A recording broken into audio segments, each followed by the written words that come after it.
Assalamualaikum warahmatullahi wabarakatuh. Waalaikumsalam. Alhamdulillahirabbil alamin. Qadihi muslimin wa ala alihi Sayyidina Muhammad wa ala alihi wasallam.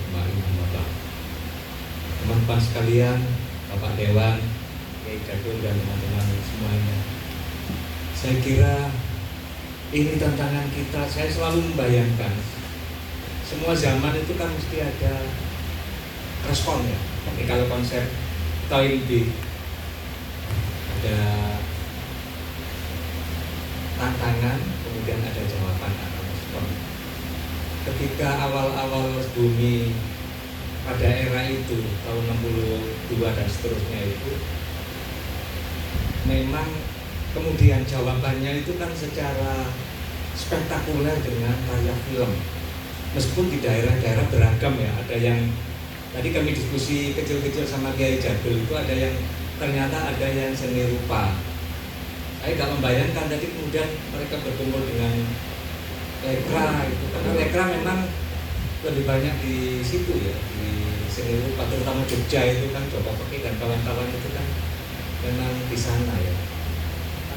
Nah, kemudian di berbagai daerah dengan ciri khas masing-masing. Kalau di pusat itu memang karyanya banyak di film yang tadi diceritakan kan. Sampai kemudian ada yang di luar orang NU itu juga merapat ke bumi seperti Misbah Sabiran itu yang kemudian menjadi tokoh perfilman itu sebenarnya orang di luar kultur pesantren, tetapi kemudian mendekat ke bumi dan mendukung kebesaran bumi di film. Nah, sebenarnya saya melihat sejak awal ini tokoh-tokoh bumi ini kan orang-orang Sumatera ya. Asrul Sani Sumatera dengan background kedokteran hewan kalau nggak salah. Kemudian Usmar juga bukan orang sini, bukan orang Jawa maksud saya. Sehingga menurut saya West Bumi itu punya kekuatan bukan hanya Jawa sentris yang aktif sekarang, tetapi juga kekuatan di luar Jawa. Artinya Melayu itu juga bagian terpenting. Nah, saya kira kalau melihat komposisi orang-orang atau tokoh-tokohnya, inilah yang membuat kita sebagai arah pada mewujudkan kenusantaraan itu. Nah, inilah yang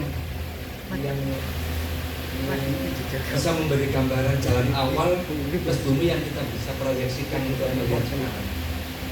Kita diingatkan oleh PBNU itu kan begini, melihat masa lalu jangan sebagai masa lalu, tetapi untuk proyeksi ke depan dan melihat masa depan.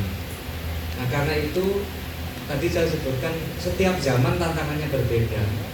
Nah, kalau sekarang ini bagaimana kita merumuskan bareng-bareng untuk apa yang kemudian bisa disebut sebagai strategi kebudayaan. Kalau di era-era 60-an itu ada yang mengistilahkan juga politik kebudayaan.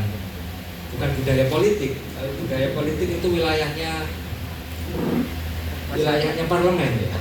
Nah, kita yang politik